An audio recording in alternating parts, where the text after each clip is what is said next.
നമ്മൾ ഈ ഗാന്ധി യുവമണ്ഡലം ആരംഭിക്കുന്ന കാലത്തെ ഓർത്ത് ഞാൻ പറയുകയാണ്. ഇതിൻ്റെ ആരംഭത്തിലുണ്ടായിരുന്ന പലരും ഇവിടെയുണ്ട്. നമുക്കൊരു ജനറലായിട്ട് വളരെ ഏകദേശ ധാരണകളാണ് ഉണ്ടായിരുന്നത്. അത് കഴിഞ്ഞ് നമുക്ക് ഇത് പഠിക്കണം. ഗാന്ധി യുവമണ്ഡലത്തിൻ്റെ ചതുർമുഖ കർമ്മ പരിപാടി എന്ന് പറയുന്നുണ്ട്. അതിലൊന്ന് ആദ്യത്തേത് പഠിക്കുക എന്ന് പറയുന്നത്. ഈ പഠിക്കുന്നത് ഒരു അക്കാദമികമായ താല്പര്യത്തിലല്ല പഠിക്കുന്നത്, നേരെ മറിച്ച് ഇത് നമ്മുടെ സാമൂഹ്യ പ്രവർത്തനത്തിൽ പ്രയോഗിക്കുന്നതിന് വേണ്ടി അല്ലെങ്കിൽ പ്രതിഫലിക്കുന്നതിന് വേണ്ടി പ്രയോഗിക്കുന്നതിന് വേണ്ടി എന്നുള്ളതാണ് കുറേ കൂടെ കൃത്യതയുള്ളവർ പറയുന്നത്. അതിനുവേണ്ടി പഠിക്കുക എന്ന് പറയുന്നത് അക്കാദമികമായ പഠനമല്ല, നമ്മുടെ പ്രവർത്തനത്തിന് സഹായകമായ പഠനം എന്നുള്ളത്. ഇത് നമ്മൾ കൂട്ടായി പഠിക്കുകയാണെങ്കിൽ ഇത് വളരെ പ്രധാനപ്പെട്ടൊരു സംഗതിയാണ്. കൂട്ടമായിട്ട് പഠിക്കുക എന്ന് പറയുന്നത്. നിയമമണ്ഡലത്തിൻ്റെ ക്യാമ്പുകളിൽ ആരെങ്കിലും ഒരാൾ ഇന്നയാളൊന്നുമില്ല, പിന്നെ സർവജ്ഞനായിട്ട് അങ്ങനെ ആരെയും സങ്കല്പിച്ചിരുന്നില്ല. നമ്മൾ പ്രധാനമായിട്ട് അന്ന് സീനിയേഴ്സിൽ നിന്ന് വന്ന് നമ്മളോട് സംസാരിച്ചിരുന്നത് കുമാരമുള്ള സാറ്, രാമേന്ദ്രൻ കോച്ച് സാറ്, ഇവർ രണ്ടുപേരാണ് മുഖ്യമായിട്ട്. എൻ്റെ കൂടെ മറ്റ് പ്രഗത്ഭരായിട്ടുള്ള ആളുകൾ വലിയ സംസാരിക്കുന്നു. അങ്ങനെ പഠിച്ചാണ് ഓരോരുത്തരും ഓരോ രംഗത്തും മുമ്പോട്ട് വന്നതെന്ന് നമ്മളറിയാം. നമുക്ക് ഇടയ്ക്ക് കൈവിട്ടു പോയ ഒരു സംഗതിയാണ് ഈ സീരിയസ് ആയിട്ടുള്ള ഒരു പഠനം എന്ന് പറയുന്നത്. അങ്ങനെ അത് കൈവിട്ടു പോകുമ്പോൾ എന്ത് പറ്റും? ഈ പ്രസ്ഥാനങ്ങളുടെ ഒരു പ്രസക്തിയെ പറ്റി അത് ഉള്ള ധാരണകൾ മാറിപ്പോകും. ആളുകൾ ഇത് സ്വീകരിക്കാതാവുന്നതാണ്. അതുകൊണ്ട് ഈ പഠനം ഇതിനോടൊപ്പം തുടരണം. ഞാൻ ഓർക്കുന്ന മദ്യനിരോധന പ്രവർത്തനം MP മൻമോഹൻ സാറ് കേരള മദ്യനിരോധന സമിതിയുടെ അധ്യക്ഷനായിട്ട് വന്ന് മദ്യനിരോധന പ്രവർത്തനത്തിൽ ഒരു പുതിയ ഉണർവുണ്ടാകണം. അദ്ദേഹം വരുമ്പോൾ സ്വാഭാവികമായിട്ടും അദ്ദേഹത്തിൻ്റെ ഈ പ്രഭാഷണ ചാതുര്യം കൊണ്ട്, പിന്നെ അദ്ദേഹത്തിൻ്റെ അതിന് മുമ്പുള്ള പ്രവർത്തന പശ്ചാത്തലം, സമൂഹത്തിൽ അദ്ദേഹം ചെയ്തിട്ടുള്ള കാര്യങ്ങൾ, ഇതിൻ്റെയൊക്കെ സ്വീകാര്യത കൊണ്ട് ഒരു പുതിയ ഉണർവുണ്ടായിരുന്നു. പക്ഷെ അങ്ങനെ ഒരു പുതിയ ഉണർവുണ്ടായി ഒരേ കാര്യം തന്നെ പറഞ്ഞു പോവുകയല്ല ചെയ്തു.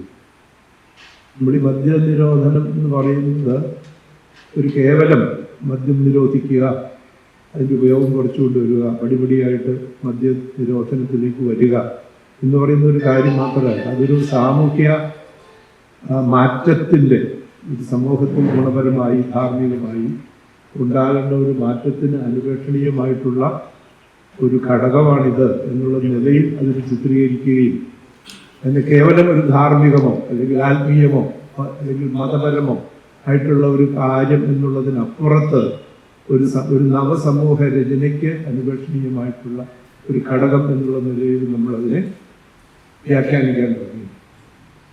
അതിൽ ചെറുപ്പക്കാരായിട്ടുള്ള ആളുകൾ ഒരു പ്രധാന പങ്ക് ആ കാര്യത്തിൽ വഹിക്കുന്നു.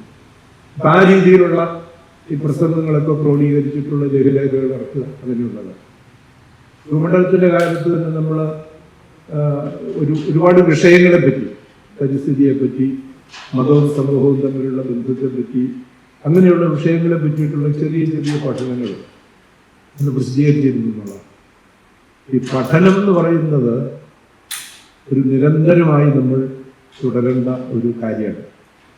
അതിനൊരു വിദഗ്ധ സംഘത്തെ ചുമതലപ്പെടുത്തി അവർ പഠിച്ച് ഞങ്ങളോട് പറയട്ടെ, ഞങ്ങൾ കേട്ട് അത് ആവർത്തിച്ച് പറയാം എന്നുള്ള ഒരു സമീപനം നമ്മൾ മാറ്റിയിട്ട് കുറെ കൂടി സ്വയം പഠനം എന്ന് പറയുന്നത്, സ്വാധ്യായം എന്ന് പറയുന്നത്, ആ സ്വാധ്യായത്തിന് തയ്യാറാവുക എന്ന് പറയുന്നത്.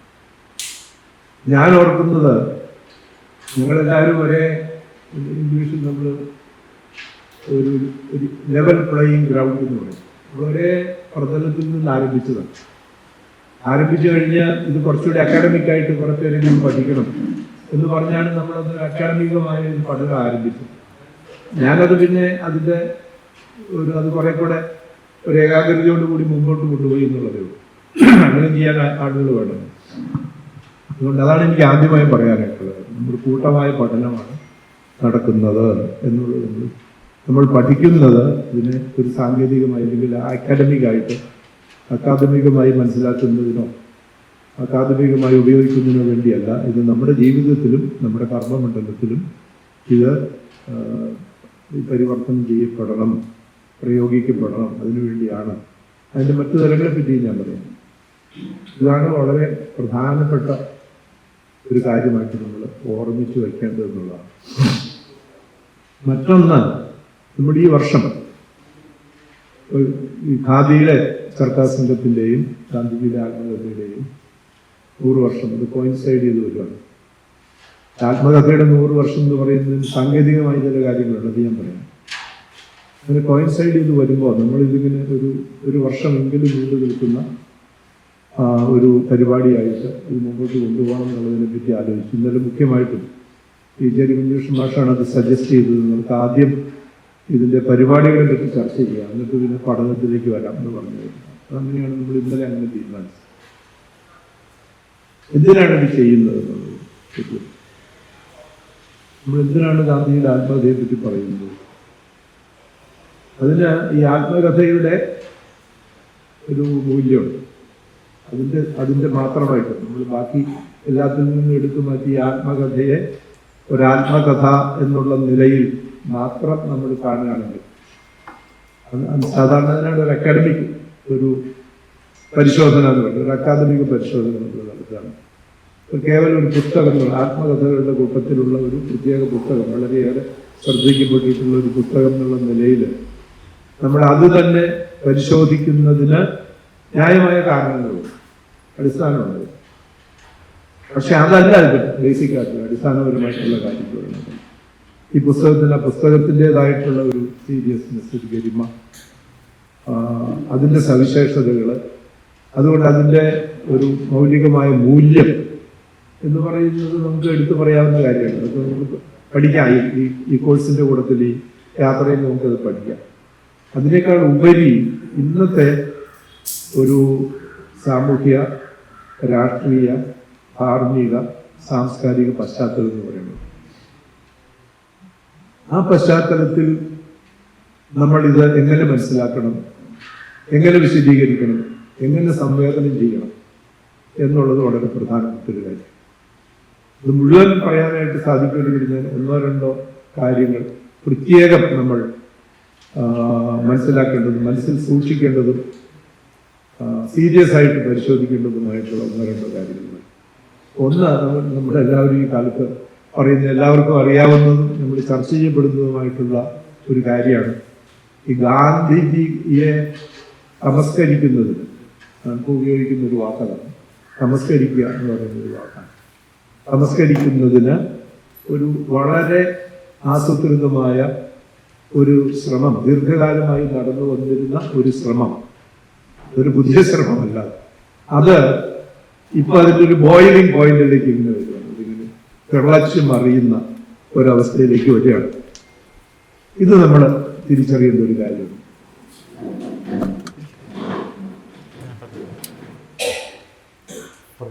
അപ്പൊ അങ്ങനെയുള്ളൊരു സാഹചര്യത്തിൽ ഒന്ന് രണ്ട് സൂചനകൾ ഞാൻ, ഗാന്ധിജി യഥാർത്ഥത്തിൽ എന്തെല്ലാം കാര്യങ്ങൾക്ക് വേണ്ടിയാണ് ജീവിക്കുകയും പ്രവർത്തിക്കുകയും ചെയ്തത്,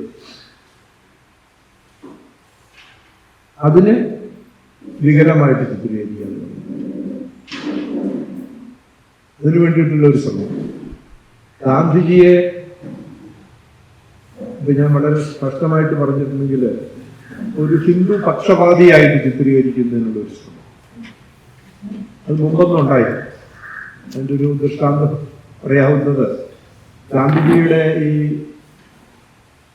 കളക്ടഡ് വർക്ക്സ് ഓഫ് മഹാത്മാഗാന്ധി എന്ന് പറഞ്ഞു, CWMG എന്ന് ഇംഗ്ലീഷിൽ ചുരുക്കി പറഞ്ഞു.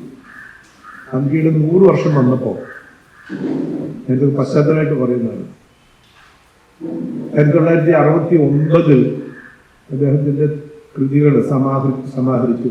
അദ്ദേഹം എഴുതിയിട്ടുള്ളതെല്ലാം കൂടി ഒരു 1956 ആരംഭിച്ച ഒരു പരിശ്രമമാണ്.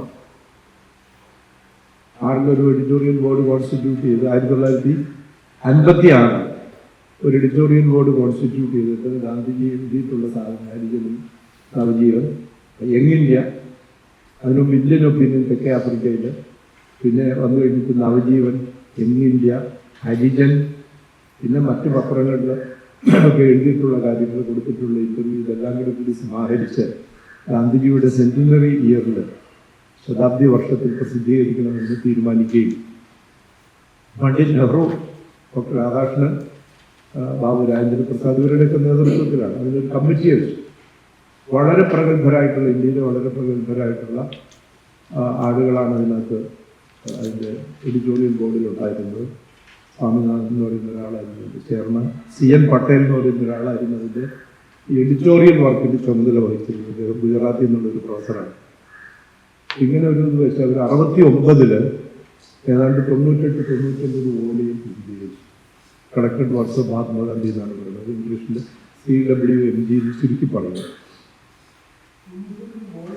99 വോളിയം. വോളിയം ശരാശരി 500 പേജുണ്ട്. അതെ, അത് ഡിജിറ്റൈസ് ചെയ്തിട്ടുണ്ട്. അതേപ്പറ്റി ഞാൻ പറയാം. അത് കഴിഞ്ഞ് പിന്നീട് 2 വോളിയം കൂടെ ആഡ് ചെയ്യും. പിന്നെ കുറേ എഴുത്തുകൾ കിട്ടി. അത് കഴിഞ്ഞിട്ട് പിന്നെ അതിൻ്റെ ഒരു ക്രൊണോളജി പ്രിപ്പയർ ചെയ്ത് സബ്ജക്റ്റ് വൈസ് ആയിട്ടുള്ള അത് ചെയ്ത് 101 വോളിയമായിട്ട് പ്രസിദ്ധീകരിച്ചു. ഇതിൻ്റെ ആദ്യത്തെ വോളിയം അത് വളരെ ഗവൺമെന്റ് ഓഫ് ഇന്ത്യയാണ് പ്രസിദ്ധീകരിച്ചത്. നമ്മൾ ഗാന്ധി മാർഗത്തിൽ പ്രവർത്തിക്കുന്ന ആളുകൾ അറിയാൻ വേണ്ടി ജനറലായിട്ട് എന്തിൻ്റെ കാര്യങ്ങൾ പറയും. ഇതാര് ചെയ്യണം ഈ ജോലി എന്നുള്ളതിനെ പറ്റി ഉള്ള ചർച്ചയാണ്. അന്നത്തെ പ്രാഥമിക ചർച്ചയിൽ അധികം രേഖപ്പെടുത്താതെ പോകുന്നതാണ്. അന്ന് ആ ചർച്ചകളിൽ ഉണ്ടായിരുന്ന ആളുകൾ പറഞ്ഞ് ഞാൻ കേട്ടിട്ടുള്ളത് കൊണ്ട് അത് പറയുകയാണ്. അപ്പം അന്ന് അതിനകത്ത് ഗവൺമെന്റ് ഓഫ് ഇന്ത്യ ചെയ്യട്ടെ എന്ന് പറഞ്ഞപ്പോൾ നെഹ്റു പറഞ്ഞു, ഗാന്ധിയുടെ കാര്യം ഒരു സർക്കാർ കാര്യമായിട്ട് ചെയ്യരുത്. അതല്ല ശരി. അതുകൊണ്ട് ഇതിൻ്റെ ഇത് കളക്ട് ചെയ്യാനും എഡിറ്റ് ചെയ്യാനും ഒക്കെ ആയിട്ടൊരു കമ്മിറ്റി. അത് ഈ കമ്മിറ്റി വിചാരിച്ചു കഴിഞ്ഞാൽ ഇത് അനേകം കോപ്പികൾ അടിക്കണം, ലക്ഷക്കണക്കിന് കോപ്പികൾ അടിക്കണം, 100 വോളിയം വരില്ല. അന്നത്തെ കണക്കനുസരിച്ച് ഏകദേശം ഒരു 80-ലധികം വോളിയം എങ്കിലും വേണ്ടി വരും. കാരണം ഒരു 500 പേജിൽ കൂടുതൽ ഒരു വോളിയത്തിൽ വരാൻ പറ്റില്ല. അതുകൊണ്ട് അത് നിങ്ങൾക്ക് സാധിക്കില്ല, അത് ഗവൺമെന്റ് ചെയ്യും. അങ്ങനെയാണ് പബ്ലിക്കേഷൻ ഡിവിഷനാണ് അത് പ്രസിദ്ധീകരിച്ചത്. പബ്ലിക്കേഷൻ ഡിവിഷൻ ഓഫ് ഇന്ത്യ എന്ന് പറഞ്ഞ് ഇൻഫർമേഷൻ ആൻഡ് ബ്രോഡ്കാസ്റ്റിംഗ് മിനിസ്ട്രിയുടെ ഒരു ഭാഗമായിട്ട് പ്രവർത്തിച്ചിരുന്നത്. അങ്ങനെയാണ് അതുണ്ടായത്.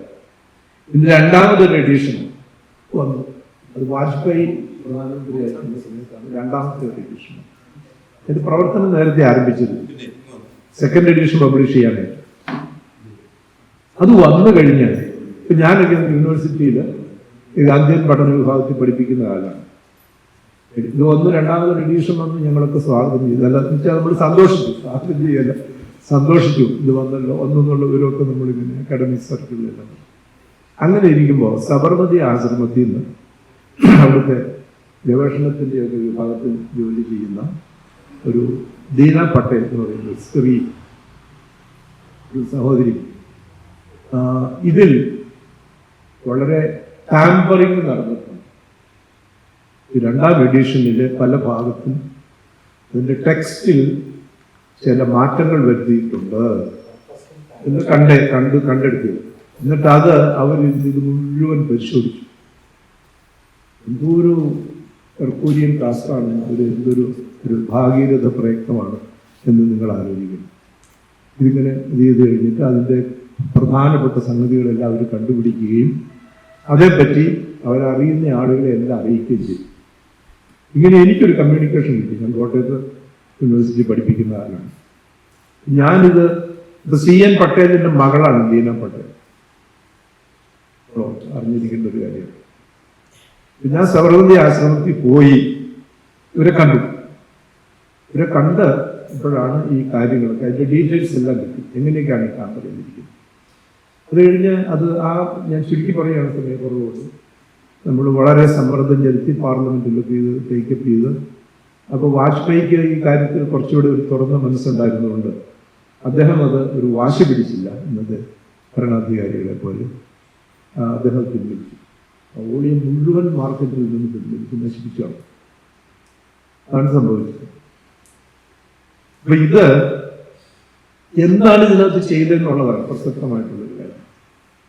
ഇതിനകത്തുള്ള എഡിറ്റോറിയൽ ഇതിനകത്ത് അവർ ചെയ്ത ഒരു വളരെ ബുദ്ധിപരമായി സൂക്ഷ്മ ബുദ്ധികളായിട്ടുള്ള, കൂർമ്മ ബുദ്ധികളായിട്ടുള്ള, കുബുദ്ധികളായിട്ടുള്ള ഇതെല്ലാം പ്രയോഗിക്കാവുന്ന തരത്തിലുള്ള എഡിറ്റിംഗ് ആണ് നടന്നത്. അതായത് ഗാന്ധിജിയെ വധിച്ച ആളുകൾ പറഞ്ഞത് എന്താണ്? ഗാന്ധിജിക്ക് ഒരു മുസ്ലിം പക്ഷപാതം ഉണ്ടായിരുന്നു. ഗോഡ്സെയുടെ ഗാന്ധി എന്ന് പറയുന്ന കോടതി കൊടുത്ത സ്റ്റേറ്റ്മെന്റിൽ അദ്ദേഹം പറഞ്ഞിട്ടുള്ള കാര്യം പിന്നീട് അത് പ്രസിദ്ധീകരിക്കുകയും മറ്റുള്ളവർ ഏറ്റു പറയുകയും ചെയ്തിട്ടുള്ള കാര്യം നമുക്കധികം പേർക്കും അറിയാവുന്ന കാര്യം. ഇദ്ദേഹം ഒരു മുസ്ലിം പക്ഷപാതിയായിരുന്നു. മുസ്ലിങ്ങൾക്ക് ഇന്ത്യയിൽ അമിതമായ ഒരു പ്രാധാന്യം ലഭിക്കുന്ന രീതിയിൽ, സ്വതന്ത്ര ഭാരതത്തിൽ പ്രത്യേകിച്ച് കിട്ടുന്ന രീതിയിൽ അദ്ദേഹം പ്രവർത്തിക്കുന്നു. അതിൻ്റെ ഏറ്റവും അവസാനത്തെ ഉദാഹരണം ഈ ഡൽഹി ഉപവാസത്തിൽ ഇപ്പോഴും ആളുകൾ ഇതിങ്ങനെ വീഡിയോ വെച്ച് ചിന്തിക്കുന്നതാണ്. അതായത് ഈ പാകിസ്ഥാന് കൊടുക്കാമെന്ന് പറഞ്ഞ പൈസയുടെ ഒരു ഇൻസ്റ്റാൾമെന്റ് കൊടുത്തോളൂ.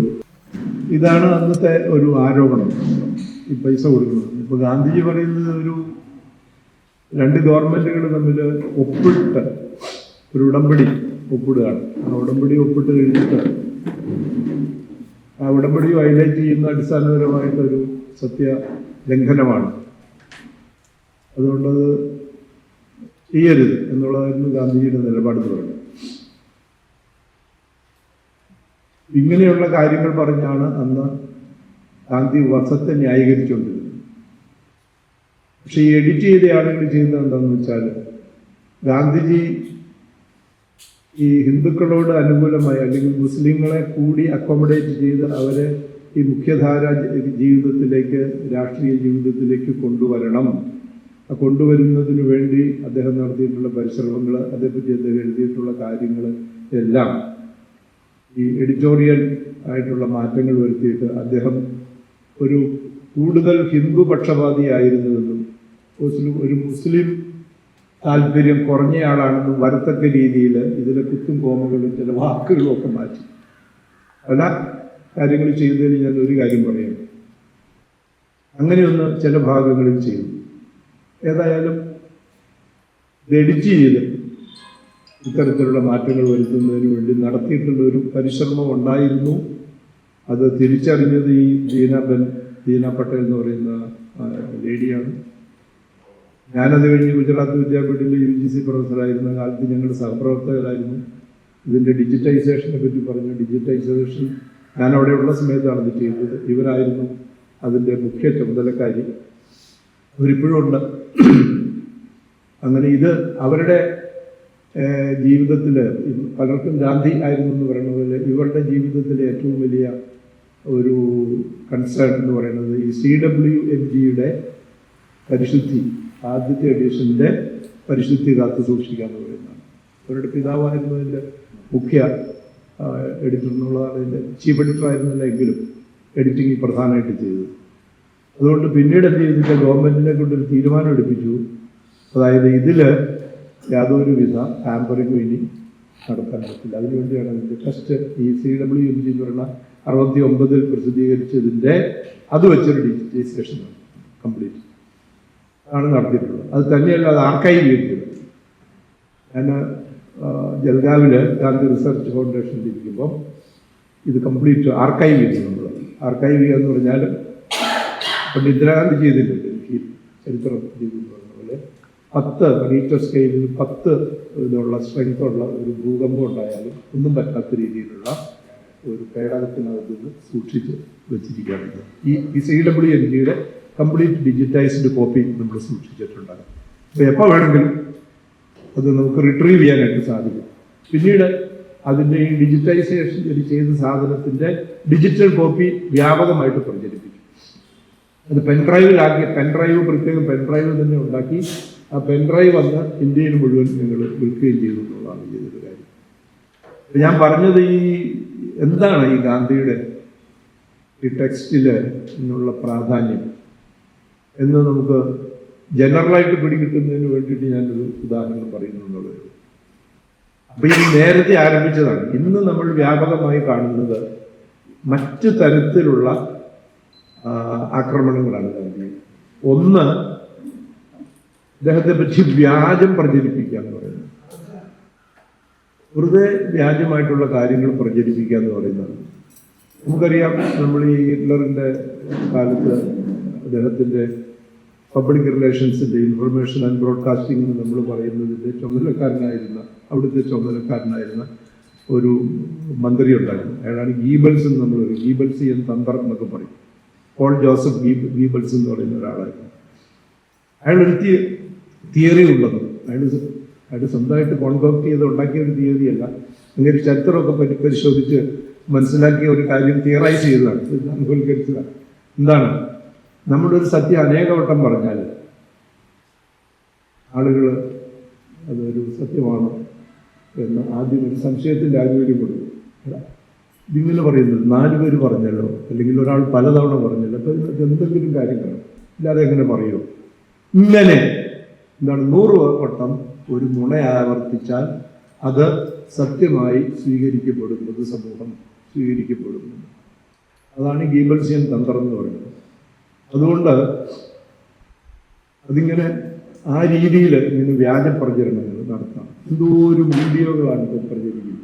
ശുദ്ധാത്മാക്കളും അത്ര നല്ല ശുദ്ധമല്ലാത്ത ആത്മാവുള്ള ആളുകളും ഒക്കെ ഇതിങ്ങനെ വ്യാപകമായിട്ട് സർക്കുലേറ്റ് ചെയ്യും. ഇങ്ങനെ അയച്ചുകൊണ്ടേയിരിക്കും ആളുകൾ ഇത്തരം കാര്യങ്ങൾ.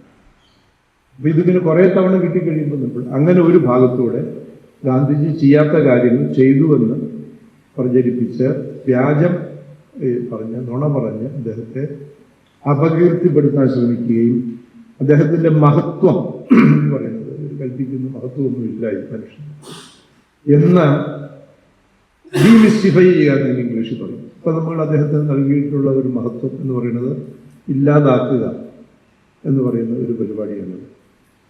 അത് ഔദ്യോഗികമായ ഒരു പ്രഖ്യാപനത്തിൽ കൂടി ചെയ്യുന്ന കാലം ഒരുപക്ഷെ വരാം. ഞാൻ പ്രത്യേകിച്ച് ഒരു വിഭാഗക്കാരെ അപകീർത്തിപ്പെടുത്താൻ വേണ്ടി പറയുകയല്ല.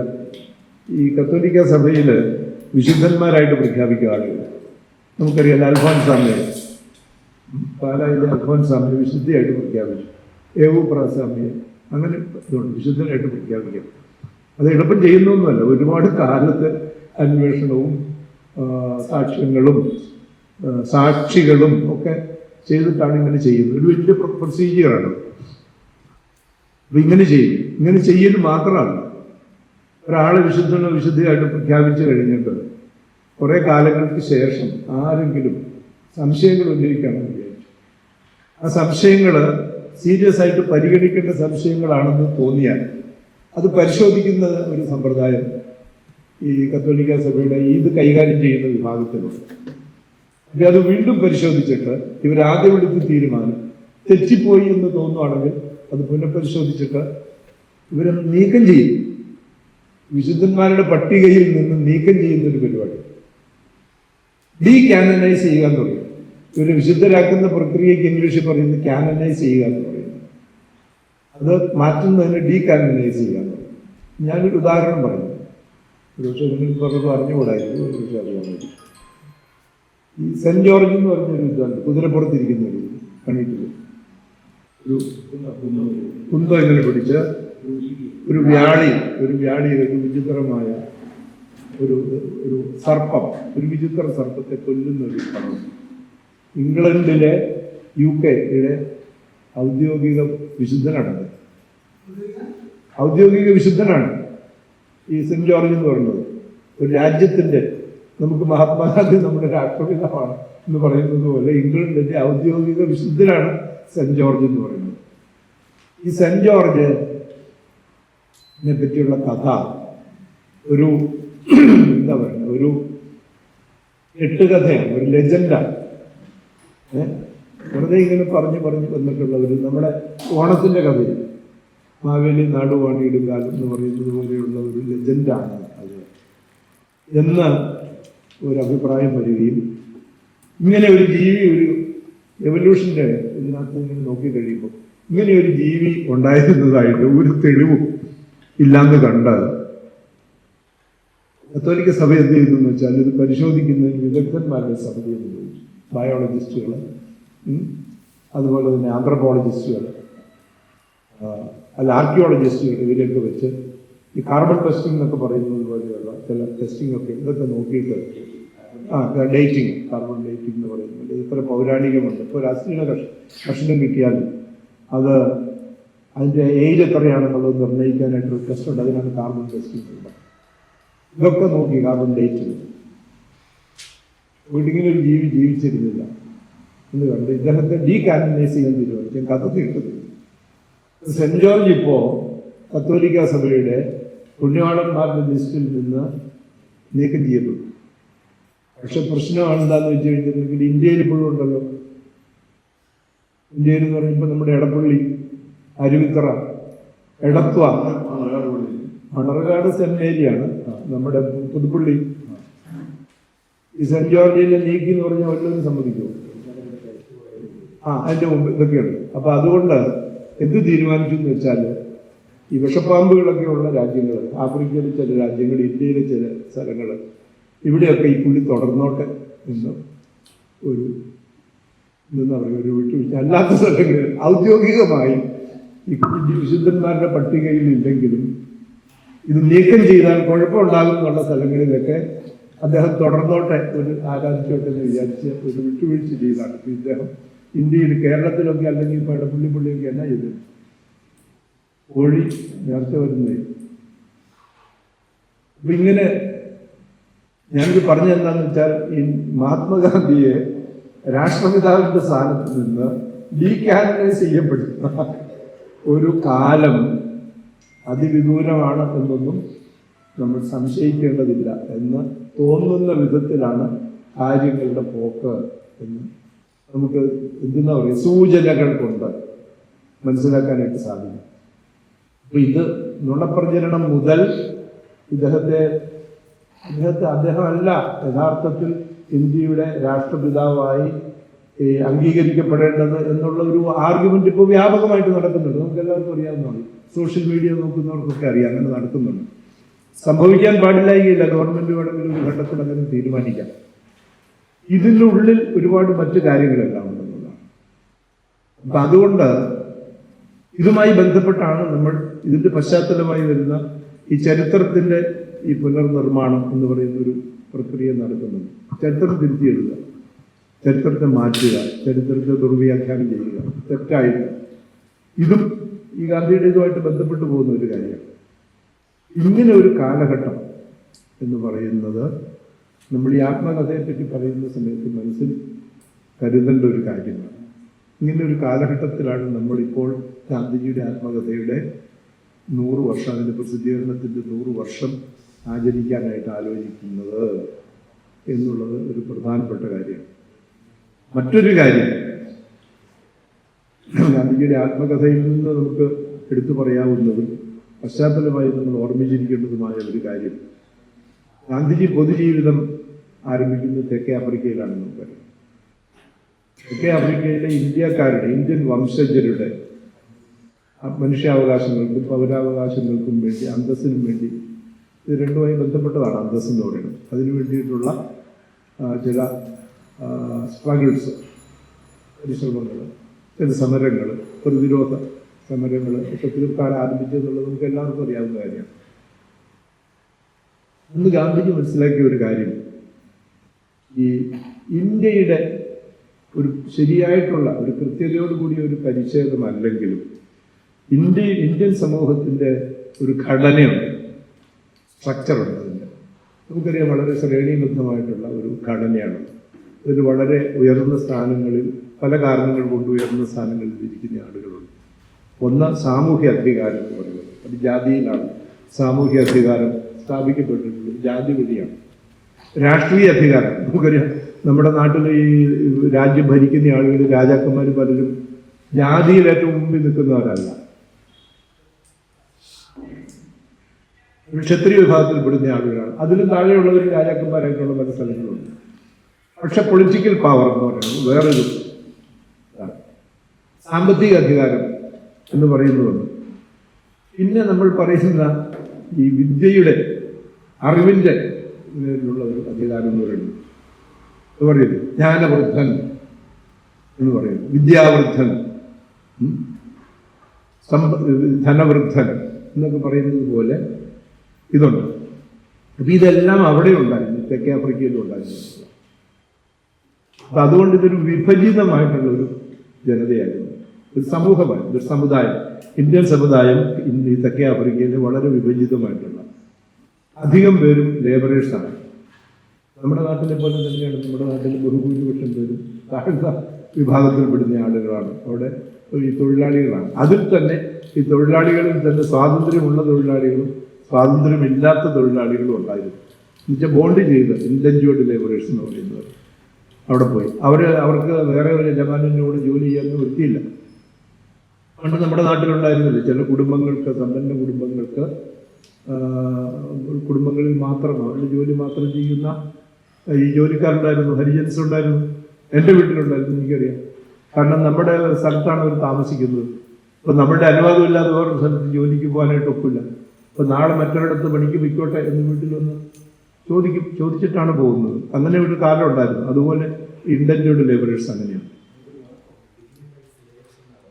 ഡിഗ്നിഫൈഡ് സ്ലേവേഴ്സ് എന്നൊക്കെ അവരെ പറ്റി പറയും. അങ്ങനെ ഇതുണ്ട്. പിന്നെ ആ പീരീഡ് കഴിഞ്ഞിട്ട് അവിടെ തുടർന്ന് താമസിക്കുന്ന സ്വതന്ത്രരായിട്ടുള്ള ജോലിക്കാരുണ്ട്. അപ്പോൾ അവരിങ്ങനെ തൊഴിൽ വിറ്റ് ജീവിക്കുന്നവരാണ്.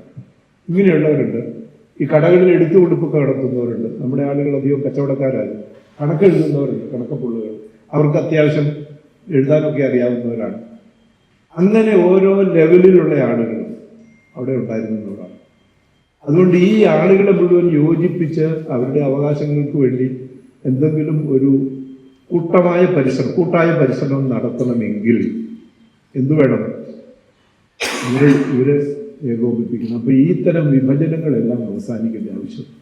അതുകൊണ്ട് ഗാന്ധിജി ഈ കൂടിയാലോചനയ്ക്ക് വേണ്ടി ആദ്യം വിളിച്ചു കൂട്ടിയ ആ വിക്ടോറിയ ഹാളിലെ മീറ്റിംഗ് മുതൽ നമ്മൾ നോക്കിയാൽ ഇവരെല്ലാവരെയും കൂടെ ഒരുമിച്ചിരിക്കുകയും നമ്മൾ ഒരുമിച്ച് നീങ്ങേണ്ടതിൻ്റെ ആവശ്യകതയെപ്പറ്റി, പ്രാധാന്യത്തെപ്പറ്റി അദ്ദേഹം പറയുകയും ചെയ്തിരുന്നു.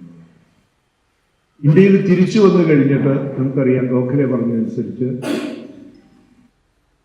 ഗാന്ധിജി ഇന്ത്യയുടെ ഗ്രാമാന്തരങ്ങളിൽ സഞ്ചരിച്ചു എന്ന് നമ്മൾ പറയും. ഞാൻ ഒന്നിൻ്റെ സന്ദർഭങ്ങളിൽ അത് വിശദീകരിച്ച് പറഞ്ഞിട്ടുണ്ട്. 1915 ഗാന്ധിജി ഇന്ത്യയിൽ വരുന്നത്. 14 പുറപ്പെട്ടു, 15 ജനുവരിയിലാണ് ബോംബെയിൽ വരുന്നത്. 16 ഒരു പകുതി വരെയുള്ള കാലത്താണ് അദ്ദേഹം യാത്ര ചെയ്തത്. 1915 ഓർക്കുന്നത് പ്രധാനമായിട്ടുള്ള യാത്ര. എന്താണ് അന്നത്തെ യാത്രാ സൗകര്യം? ആലോചിച്ചു. അങ്ങനെ യാത്രാ സൗകര്യം ഏറ്റവും പ്രാകൃതമായിരുന്നു എന്ന് വേണമെങ്കിൽ നമുക്ക് പറയാം. ഇതൊരു വാക്ക് ഉപയോഗിക്കാൻ പറ്റും. ഏറ്റവും മിനിമം സൗകര്യങ്ങളുള്ള യാത്ര ചെയ്യാറുണ്ട്. തീവണ്ടി തന്നെ, അന്ന് തീവണ്ടിയുണ്ട്. തീവണ്ടിയിൽ തന്നെ 3ാം ക്ലാസ്സിൽ കണ്ട് അത് റിസർവ് ചെയ്തതും റിസർവ് ചെയ്യാത്തതുമായ 3ാം ക്ലാസ്സുണ്ട്. എന്തൊരു ദുരിതം പിടിച്ച യാത്രയാണ്, എന്ത് കഷ്ടപ്പാടുള്ള യാത്രയാണ്. സൗകര്യങ്ങൾ ഏറ്റവും പരിമിതമായിട്ടുള്ള കാലം. ആ കാലത്ത് നമ്മൾ പറയും ലാസേതു ഹിമാചലം എന്ന് പറയുന്നത് ഇന്ത്യയുടെ എല്ലാ സ്ഥലത്തും ഗ്രാമങ്ങളിൽ, പട്ടണങ്ങളിൽ കൂടി അത് യാത്ര ചെയ്തത്. വണ്ടി സൗകര്യമുള്ളിടത്തോടെ അല്ല പോകുന്നത്. ബാലനറിയാമല്ലോ, പയ്യന്നൂര് സ്വാമി ആനന്ദതീർത്ഥൻ എന്ന് പറയുന്ന ഒരാള് ഈ ഹരിജൻ കുട്ടികളെ അവിടെ താമസിപ്പിച്ച് ഈ ശുശ്രൂഷിക്കുന്നുണ്ട്, അവർ പഠിപ്പിക്കുന്നുണ്ട് എന്നറിഞ്ഞു കഴിഞ്ഞപ്പോൾ അദ്ദേഹത്തെ കാണാനായിട്ട് അങ്ങോട്ട് പോവാണ്. ക്ഷണിച്ചിട്ട് പോകുന്നതല്ല. പയ്യന്നൂർ റെയിൽവേ സ്റ്റേഷനിൽ നിന്ന് ഈ ആശ്രമം വരെ പോകുന്നതിന് എന്ത് റോഡൊന്നുമില്ല. അപ്പോൾ കണ്ടത്തിൻ്റെ വലുപ്പത്തോടെ തൊണ്ടിക്കിടയൊക്കെയാണ് പോകുന്നത്. അങ്ങനെ നടന്ന് അവിടെ പോയി സ്വാമിയെ കാണുകയും അവിടെ ഒരു ഇത് നടുകയും കുട്ടികളോട് സംസാരിക്കുകയും ഒക്കെ ചെയ്തു എന്നുള്ളതാണ്. അങ്ങനെ കഷ്ടപ്പെട്ട് ഇവിടെ വന്ന കാര്യം അറിയാമല്ലോ. അല്ല, വന്ന് ഇവിടെ തീവണ്ടി നിർത്തിയിട്ട് ഇങ്ങനെ ചാടി വരിക, ഇങ്ങനെ സഞ്ചരിക്കുകയാണ് ചെയ്യുന്നത്. ഇങ്ങനെ സഞ്ചരിച്ചാണ് ഇന്ത്യയെ കണ്ടെത്തിയത്, ഗാന്ധിജി ഇന്ത്യയെ കണ്ടെത്തിയത്. അന്ന് അദ്ദേഹം ഇന്ത്യയിൽ യാത്ര ചെയ്തപ്പം കണ്ട 2-3 പ്രശ്നങ്ങളെ പറ്റി പറയും. ഇതിലൊന്ന് ഭയം എന്ന് പറയുന്നത്. ആളുകൾക്കെല്ലാം ഭയമാണ്. അതായത് അധികാരികളുടെ മുമ്പിൽ നിന്ന്, പോലീസിൻ്റെയോ ഭരണാധികാരികളുടെയോ മുമ്പിൽ കണ്ണിൽ പെടാൻ പോലും ഭയം. അതുപോലെ സവർണരായിട്ടുള്ള ബ്രാഹ്മണ വിഭാഗക്കാരുടെ ദൃഷ്ടിയിൽപ്പെട്ടാലും ദോഷമുള്ളവർ എന്ന് കവി പറഞ്ഞിട്ടില്ലേ? തൊട്ടുകൂടാത്തവർ, തിരുണ്ടിക്കൂടാത്തവർ, ദൃഷ്ടിയിൽപ്പെട്ടാലും ദോഷമുള്ളവർ. അങ്ങനെയുണ്ട്. തീണ്ടൽ, ഇങ്ങനെ അതിൻ്റെ ഇങ്ങനൊരു ഭീതിയുടെ അന്തരീക്ഷം, ഭയം എന്നുള്ളത്. അതുകൊണ്ട് ഗാന്ധിജിയെ പറ്റി പണ്ഡിറ്റ് നെഹ്റുവിൻ്റെ ആദ്യത്തെ ഒരു മോണോഗ്രാഫ് ഉണ്ട്. അതിന് ടൈറ്റില് ഫ്രീഡം ഫ്രം ഫിയർ എന്നാണ്. ഫിയർ.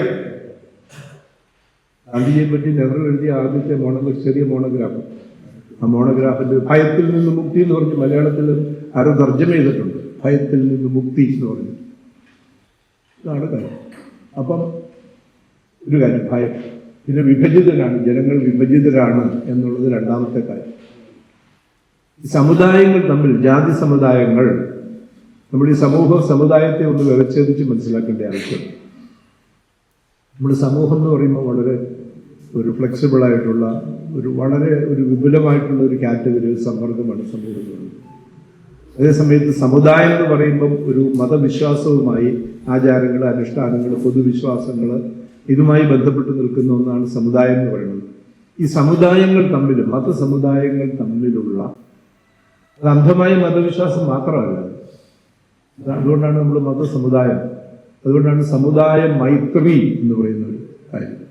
ഇപ്പൊ ഗാന്ധിജി നിർമ്മാണ പ്രവർത്തനങ്ങൾ ആസൂത്രണം ചെയ്ത് രാഷ്ട്രത്തിന്റെ പുനർനിർമ്മാണത്തിനായി അഹിംസാത്മകമായി ഈ സത്യാഗ്രഹമല്ലാതെ മാറ്റത്തിന് വേണ്ടി ചെയ്യേണ്ട പ്രവൃത്തിയെപ്പറ്റി പറഞ്ഞപ്പോൾ അതിനാണ് നിർമ്മാണ പരിപാടികൾ 18 നിർമ്മാണ പരിപാടി അവതരിപ്പിച്ചത്. കൺസ്ട്രക്റ്റീവ് പ്രോഗ്രാം എന്ന് പറയുന്നത്, രചനാത്മക കാര്യക്രം എന്നാണ് ഹിന്ദിയിൽ അതിൻ്റെ പേര്. എന്ന് രണ്ടാമത് കണ്ട ഒരു കാര്യം ഈ സമുദായങ്ങൾ തമ്മിലുള്ള അകൽച്ച. നമ്മൾ സങ്കല്പിക്കുന്നതിനേക്കാൾ കൂടുതൽ ഗൗരവതരമായ ശത്രുതാപരമായിട്ടുള്ള ഒരു അകൽച്ചയായിരുന്നത്. അതുകൊണ്ട് ഈ ഇന്ത്യ യഥാർത്ഥത്തിൽ സ്വതന്ത്രമാകണമെങ്കിൽ ഈ സമുദായങ്ങൾ യോജിച്ച് നിന്ന് പ്രവർത്തിക്കണം. അതുകൊണ്ടാണ് കൺസ്ട്രക്റ്റീവ് പ്രോഗ്രാമിലെ ആദ്യത്തെ ഇനമായിട്ട്, നിർമ്മാണ പരിപാടികളിലെ ആദ്യത്തെ ഇനമായിട്ട് സമുദായ മൈത്രി എന്ന് പറയുന്നത്. ഇതിൻ്റെ കൂടെ വരുന്നതാണ് ഖാദി, ഐത്തോച്ചാടനം, മദ്യനിരോധനം എന്ന് പറയുന്നത്. അത് കഴിഞ്ഞ് വരുന്ന കാര്യങ്ങളാണ്. ശ്രീനിവാസനൊക്കെ ഇപ്പോൾ അവിടുത്തെ ആശ്രമത്തിൻ്റെ ഒരു ഫോക്കസ് പോയിന്റായിട്ട് വെച്ചിരിക്കുന്നത് നിർമ്മാണ പ്രവർത്തനങ്ങളുടെ ഒരു സാക്ഷാത്കാരം എന്ന് പറയുന്നത് സമഗ്രമായിട്ടുള്ളത്. ഇതിലൊരു സമഗ്ര നവസമൂഹ രചനയ്ക്ക് വേണ്ടിയിട്ടുള്ള ഒരു സമഗ്ര പദ്ധതി ആണത് എന്നുള്ള ഒരു പ്രത്യേകതയുണ്ടെന്ന് ഞാൻ നോക്കണം. അപ്പം ഇതാണ് അന്ന് ഗാന്ധിജി കണ്ട രണ്ടാമത്തെ സമുദായ മൈത്രി ആവശ്യമാണ്. സമുദായങ്ങൾ തമ്മിലുണ്ടായിരുന്ന അകൽച്ച, അവർ തമ്മിലുണ്ടായിരുന്ന ഒരു അവിശ്വാസം, ഒരു ശത്രുതാ മനോഭാവം, ഇത് മാറി അവര് മൈത്രി ഭാവത്തിൽ സാഹോദര്യ ഭാവേന മുമ്പോട്ട് വന്നില്ലെങ്കിൽ ഇന്ത്യക്ക് സ്വാതന്ത്ര്യം കിട്ടുന്നതിനുള്ള പരിശ്രമം വിജയിക്കില്ല എന്ന് മാത്രമല്ല, ഇന്ത്യക്ക് അഥവാ സ്വാതന്ത്ര്യം അല്ലാതെ കിട്ടിയാൽ അത് നിലനിർത്താൻ നമുക്ക് സാധിക്കില്ല. സമുദായ മൈത്രി ഇല്ലാത്ത സമുദായങ്ങൾ തമ്മിൽ ശത്രുതാ മനോഭാവത്തോടു കൂടി ജീവിക്കുന്ന ഒരു പുതിയ സമൂഹം ഒരു ശരിയായ സമൂഹമേ ആവില്ല എന്നത് ഒരു കാഴ്ചപ്പാടുണ്ട്. ഇത് ഗാന്ധി വിശദീകരിച്ച് പറഞ്ഞിട്ടുള്ളതാണ്. ഞാനിത് പറയാൻ കാരണം, ഇന്ന് നമ്മൾ ഈ ആത്മകഥയുടെയും അതുപോലെ ഖാദിയുടെയും 100 വർഷം ആചരിക്കുമ്പോൾ നമ്മുടെ സമുദായത്തിൻ്റെ അവസ്ഥയെ പറ്റി ഉള്ള ഒരു കൃത്യമായ ഒരു ധാരണ നമുക്കുണ്ടാകും.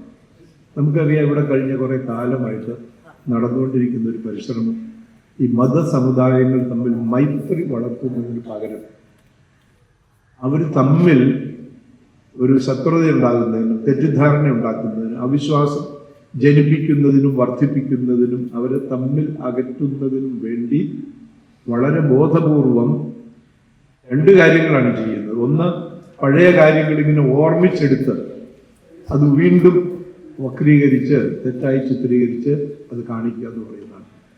ചരിത്രത്തെ, മറ്റു സംഭവങ്ങളെ ഒക്കെ ഇങ്ങനെ ചകഞ്ഞ് കൊണ്ടുവരികയാണ്. അന്ന് എന്താണ് സംഭവിച്ചത്, ഇവിടെ എന്താണ് സംഭവിച്ചത്. ഇപ്പം ഈ പട്ടേലും നെഹ്റുവും തമ്മിലുള്ള ഒരു പട്ടേലിനെയാണ് എല്ലാവരും പ്രധാനമന്ത്രിയാക്കാനായിട്ട് ആഗ്രഹിച്ചത്. പട്ടേൽ പ്രധാനമന്ത്രി ആയിരുന്നു എന്നുണ്ടെങ്കിൽ ഇപ്പം കാശ്മീർ, പാകിസ്ഥാൻ്റെ കയ്യിലിരിക്കുന്ന കാശ്മീർ നമ്മുടെ കയ്യിലിരുന്നതിന്, POK എന്നുള്ള പാകിസ്ഥാനിലേക്ക് പോയിട്ട് കാശ്മീർ നമ്മുടെ കയ്യിലിരുന്നതിനെ അത് മുഴുവൻ അവർക്ക് വിട്ടുകൊടുത്തത് പണ്ഡിറ്റ് നെഹ്റുവാണ്. പണ്ഡിറ്റ് നെഹ്റുവിനെ ഗാന്ധിയാണ് ഈ ജനങ്ങളുടെ മുകളിൽ അടിച്ചേൽപ്പിച്ചത്.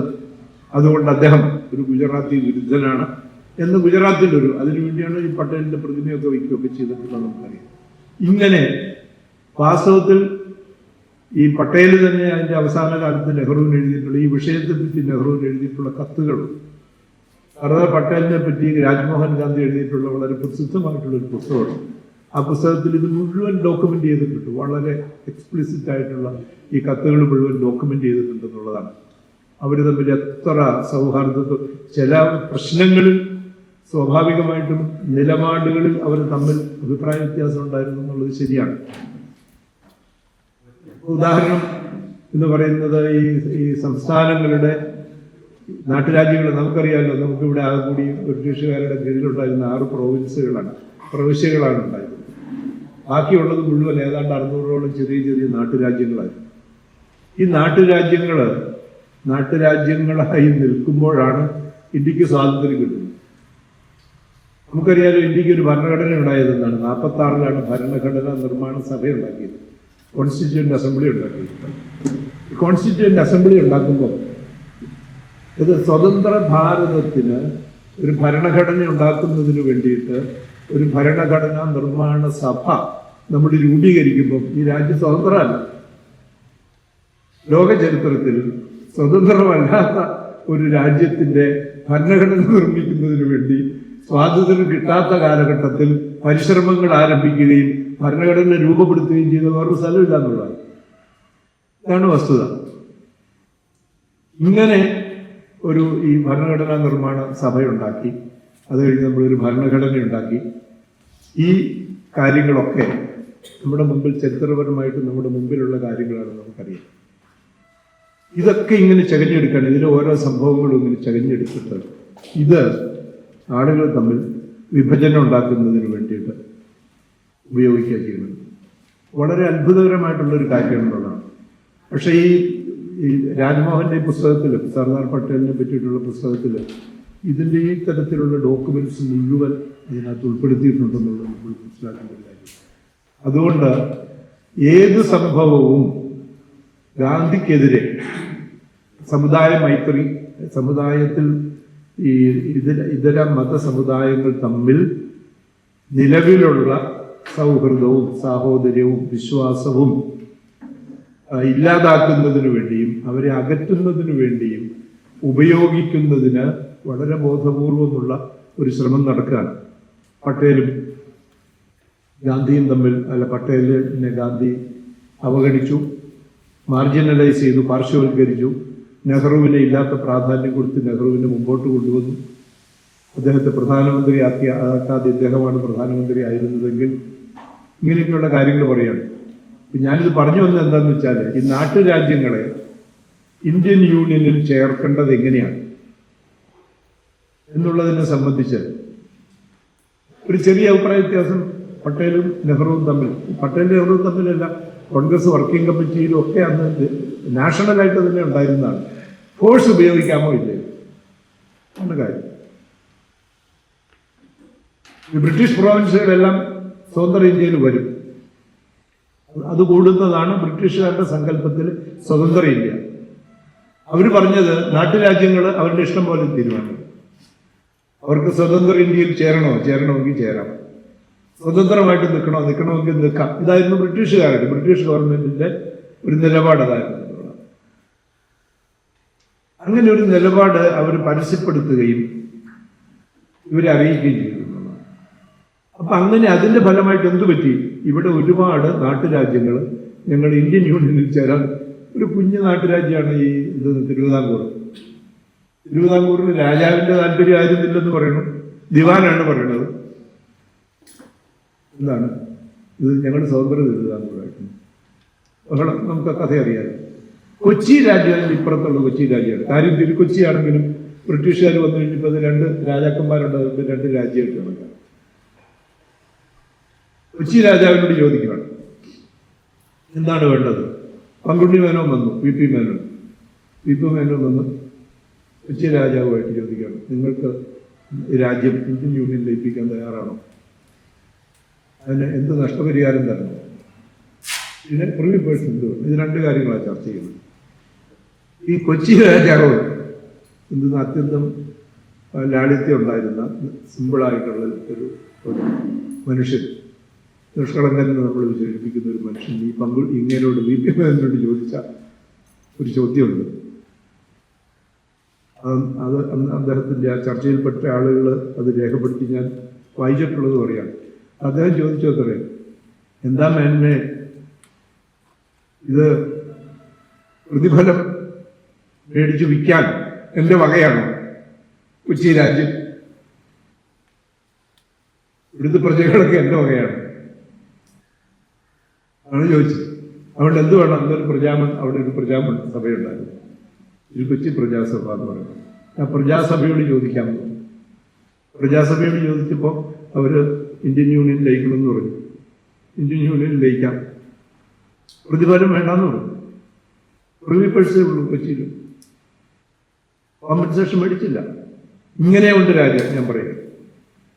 അപ്പൊ ഈ രാജ്യങ്ങളെ, അതായത് ചേരാൻ താല്പര്യമില്ല എന്ന് പറയുന്ന രാജ്യങ്ങളെ എങ്ങനെ കൈകാര്യം ചെയ്യണം എന്നതിനെ സംബന്ധിച്ച് അന്ന് പൊതുവായിട്ട് പറഞ്ഞ രണ്ട് നിലപാടുകളുണ്ടായിരുന്നു.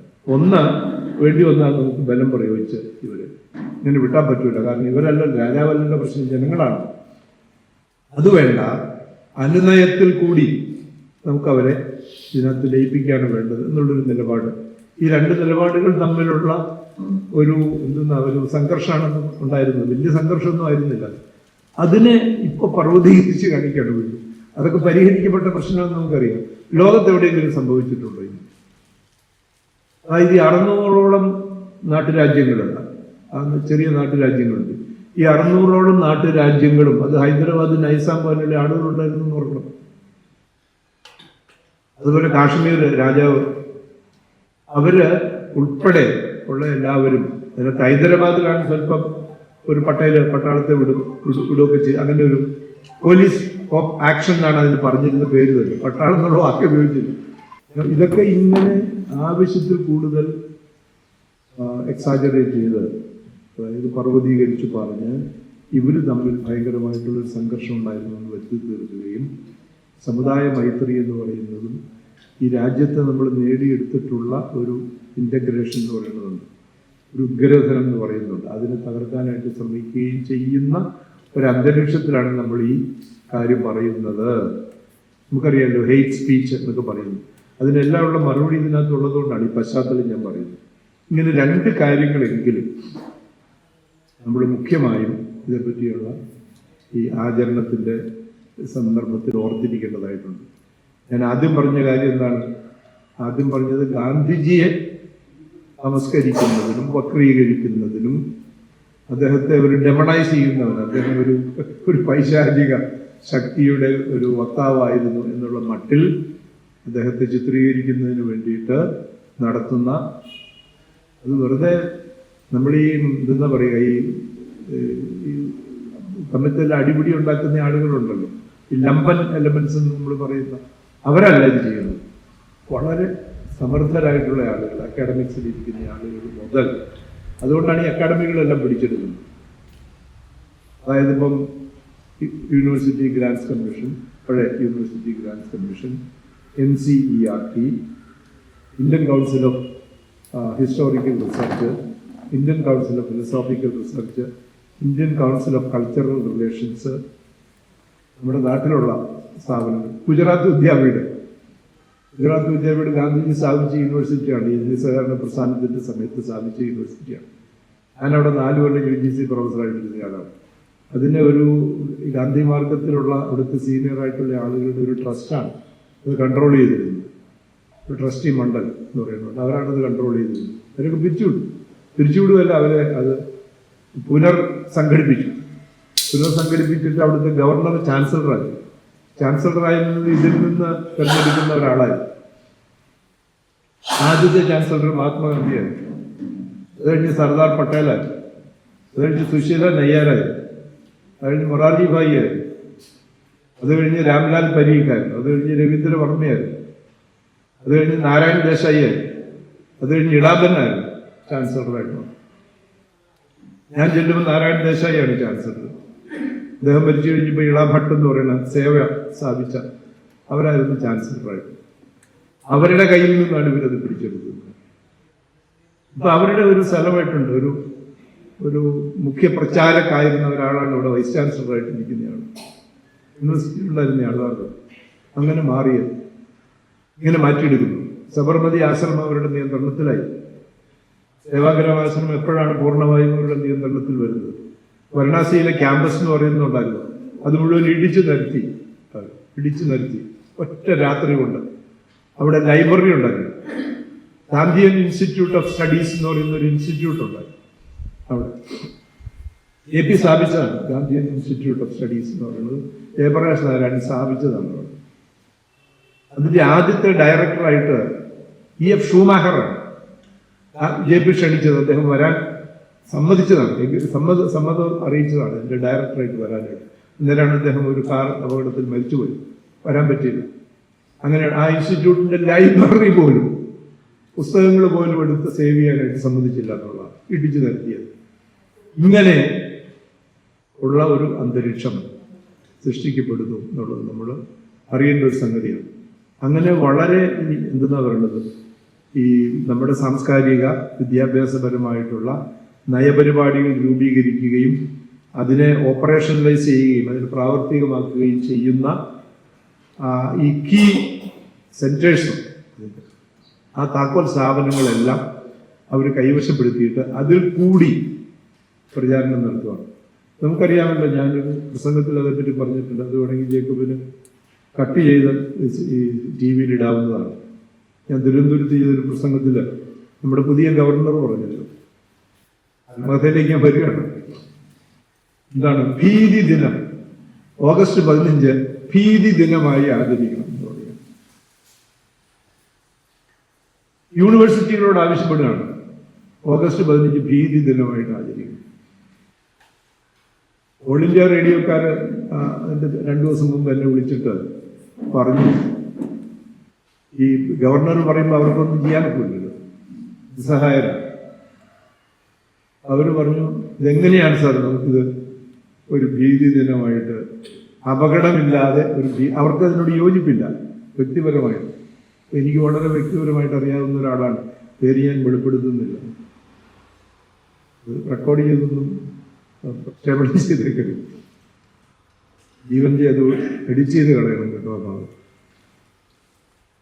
ഞാൻ അവരോട് പറഞ്ഞു, എനിക്കിത് അപകടമില്ലാതെ ചെയ്യാൻ പറ്റുന്ന ഒരു കാര്യം എന്ന് പറയുന്നത്, നിങ്ങളുടെ ചർച്ചയിൽ നിങ്ങൾ ഈ ഭീതിയെ പറ്റി പറയുന്നത് ഇത്തരം ഭീതിജനകമായ അന്തരീക്ഷം ഉണ്ടാകരുത്, അങ്ങനെ ഉണ്ടാക്കുന്നവരെ എതിരെ ജാഗ്രത പാലിക്കണം, ഭീതി ജനിപ്പിക്കുന്നവർക്കെതിരെ ജാഗ്രത പാലിക്കണം എന്ന സന്ദേശം കൊടുക്കാനായിട്ട് വേണമെങ്കിൽ ഇതിന് ഉപയോഗിക്കാം. അതേസമയത്ത് ഈ ഭീതി ഓർമ്മപ്പെടുത്തി ഇങ്ങനെ ഭീതിജനകമായ അന്തരീക്ഷം സൃഷ്ടിച്ച ആളുകൾക്കെതിരെ ഏതെങ്കിലും ഒരു വിഭാഗത്തെ നമ്മൾ എന്തെന്നാ പറയുക, ദുഷ്ടന്മാരായി ചിത്രീകരിച്ച് അവർക്കെതിരെ, അവരുടെ പിന്തുടർച്ചക്കാരായിട്ടുള്ള ആളുകൾക്കെതിരെ ഒരു വൈരാഗ്യം അല്ലെങ്കിൽ ഒരു പ്രതികാര ബുദ്ധി ആളിക്കത്തിക്കുന്നതിന് വേണ്ടി ഇതിനെ ഉപയോഗിക്കാം. 2 തരത്തിലാണ്. യഥാർത്ഥത്തിൽ എന്താണ് നമ്മൾ ഈ സ്വാതന്ത്ര്യത്തിന്റെ തൊട്ട് ചേർന്നതിന് മുമ്പും അതിനുശേഷവും സംഭവിച്ച കാര്യങ്ങളെ പറ്റി ഞാനിപ്പോൾ വിശദീകരിക്കാനായിട്ട് ആഗ്രഹിക്കുന്നില്ല. നമുക്കറിയാൻ എന്താ സംഭവിച്ചെന്നുള്ളത്. നവോഖാലി 47 ഗാന്ധിജി നവോഖാലി, നമ്മുടെ ആളുകൾ പലരും ധരിച്ചിട്ടുള്ളത് ഗാന്ധിജി സ്വാതന്ത്ര്യം കിട്ടിയതിനു ശേഷം നവോഖാലി പോയതാണ്. 46 നവംബർ 1 മുതൽ ഒക്ടോബർ 30 മുതലാണ് ഗാന്ധിജി നവോഖാലിയിൽ ഉണ്ടായിരുന്നത്. നവംബർ, ഡിസംബർ, ജനുവരി, ഫെബ്രുവരി 4 മാസമാണ്. 56 നവംബർ, ഡിസംബർ, 47 ജനുവരി, ഫെബ്രുവരി, ഈ 4 മാസമാണ് ഗാന്ധിജി നവോഖാലിയിൽ യാത്ര ചെയ്തത്. 47 നമ്മളുടെ പഠനത്തിന്റെയും ഒരു പ്രശ്നമുണ്ട് ഇതിനകത്ത്. അതുകൊണ്ട് ഈ എന്ത് ത്യാഗമാണ് ഇതിനകത്ത്. ചെരുപ്പിടാതെ നടന്നു, ഒരു ഇതുമില്ല. അവിടെ മുസ്ലിം ഭൂരിപക്ഷ സ്ഥലമാണ്, ഹിന്ദുക്കളെയൊക്കെ ഓടിച്ച സ്ഥലമാണ്. അവിടെ അവരെ തിരിച്ചു കൊണ്ടുവരാനായിട്ട് ശ്രമിക്കുകയാണ്. അതിൻ്റെ ഇടയ്ക്ക് ബീഹാറിൽ പ്രശ്നമുണ്ടായപ്പോൾ ബീഹാറിൽ പോയി. ഇങ്ങനെ ഉള്ള സംഭവങ്ങൾ. പിന്നെ ഗാന്ധിജി സ്വാതന്ത്ര്യം കിട്ടിയതിന് ശേഷം അവിടെ പോയി ബലിയാഘട്ട് എന്ന് പറയുന്ന കൽക്കട്ടയിൽ ഇവിടൊക്കെ പോയിട്ടുണ്ടാവുക. ബലിയാഘട്ടിൽ പോയി അതിൻ്റെ അപ്പുറത്ത് ആദ്യം സൊഹ്റാവാർഡിയുടെ വീട്ടിൽ താമസിച്ചു. അത് കഴിഞ്ഞ് അദ്ദേഹത്തിൻ്റെ ഒരു സുഹൃത്തായ വേറൊരു മുസ്ലിം സുഹൃത്തിൻ്റെ വീട്ടിൽ താമസിച്ചാണ് അവിടെ സമാധാന പ്രവർത്തനം നടത്തിയത്. ഗാന്ധിജിയുടെ ഉപവാസം, കൽക്കട്ട ഉപവാസം, എപ്പിക് ഫാസ്റ്റ് എന്ന് നമ്മുടെ കാരലാൽ വിശേഷിപ്പിച്ചത്. ഇതല്ലേ പറയേണ്ടത്? ഞാൻ അന്ന് ചോദിച്ച ചോദ്യതാണ്. നമ്മുടെ ഓഗസ്റ്റ് 15-ാം തീയതി നമ്മുടെ കുട്ടികളോട്, യൂണിവേഴ്സിറ്റികളിലും സ്കൂളുകളിലും പഠിക്കുന്ന കുട്ടികളോട് എന്താണ് പറയേണ്ടത്? അതിനു മുമ്പ് ഈ നിർഭാഗ്യവശാൽ ഈ പറയുന്ന ലോക ചരിത്രത്തിൽ ഏറ്റവും കൂടുതൽ അഭയാർത്ഥി പ്രവാഹം ഉണ്ടായി. ഹിന്ദുക്കളും മുസ്ലിങ്ങളും ഒരുമിച്ച് ജീവിച്ചിരുന്ന ആളുകൾ പരസ്പരം എന്തെന്നാ പറയുക, ഹിംസ്ര ജീവികളെ പോലെ ചാടി വീണ് ഒക്കെ വളരെ എന്തെന്നാ പറയുക, ഭീതിജനകമായ ബീഭത്സമായ അതിക്രമങ്ങൾ ഉണ്ടായി. അത് വീണ്ടും വീണ്ടും ഓർമ്മപ്പെടുത്തി മനുഷ്യന്റെ മനസ്സിൽ വിരോധത്തിന്റെ വിത്തുകൾ മുളയ്ക്കുകയും വിരോധത്തിന്റെ അഗ്നി കത്തിക്കുകയുമാണ് ചെയ്യുന്നത്. അതിൽ നിന്ന് പന്തങ്ങൾ കൊളുത്തി പുതിയ പുതിയ ഈ വെപ്പ് നടത്തുകയാണ് ചെയ്യേണ്ടത്. അതോ അന്ന് ഇതുപോലെയുള്ള ത്യാഗങ്ങൾ ചെയ്ത് ഈ സമാധാനം പുനഃസ്ഥാപിച്ച് ഏകോദര സഹോദരങ്ങളും പോലെ കൽക്കട്ട ഫാസ്റ്റ് കഴിഞ്ഞപ്പോൾ നമുക്കറിയാമല്ലോ, 2 ദിവസം കൊണ്ട് പൂർണ്ണ ശാന്തത കൽക്കട്ടയിലുണ്ടായി. ഗാന്ധിജിക്ക് റിപ്പോർട്ട് ചെയ്തു. അദ്ദേഹം ഇവര് എല്ലാ നേതാക്കന്മാരും കൂടി ഉടമ്പടി എഴുതി, ഇനി ഇവിടെ ഒരു കുഴപ്പമുണ്ടാകില്ല എന്ന് പറഞ്ഞു. ഗാന്ധിജിയെ കാണിച്ചു. ഗാന്ധിജി പറഞ്ഞു, നിരീക്ഷിക്കട്ടെ എന്താണ് സംഭവിക്കുന്നത് ഗ്രൗണ്ടിൽ നോക്കി. പൂർണ്ണ സമാധാനം ഉണ്ടായി എന്ന് ഉറപ്പ് വരുത്തി കഴിഞ്ഞാണ് 3-ാം ദിവസം അദ്ദേഹത്തിന്റെ ഉപവാസം പിൻവലിക്കുന്നത് നമുക്കറിയാം. 3 ദിവസം എടുത്തോളൂ, 72 മണിക്കൂർ. ഇത് പറയുകയാണ് ചെയ്തത്. കുട്ടികളോട് എന്താണ് നമ്മൾ പറയേണ്ടത്? ഇപ്പൊ ഞാൻ പറയുന്നത്, ഇങ്ങനെ ഒരു അന്തരീക്ഷം നമ്മുടെ സമൂഹത്തിൽ നിലനിൽക്കുന്നത് കൊണ്ട്, സൃഷ്ടിക്കപ്പെട്ടിരിക്കുന്നത് കൊണ്ട് തന്നെ ഉണ്ടാവുന്നതല്ല, ഇത് വളരെ ബോധപൂർവ്വം സൃഷ്ടിക്കപ്പെടുന്നതാണ്. ഈ പശ്ചാത്തലം മനസ്സിൽ വെച്ചുകൊണ്ട് വേണം ഈ ആത്മകഥയിലേക്ക് പ്രവേശിക്കാൻ എന്നാണ് എനിക്ക് പശ്ചാത്തലമായിട്ട് പറയാൻ.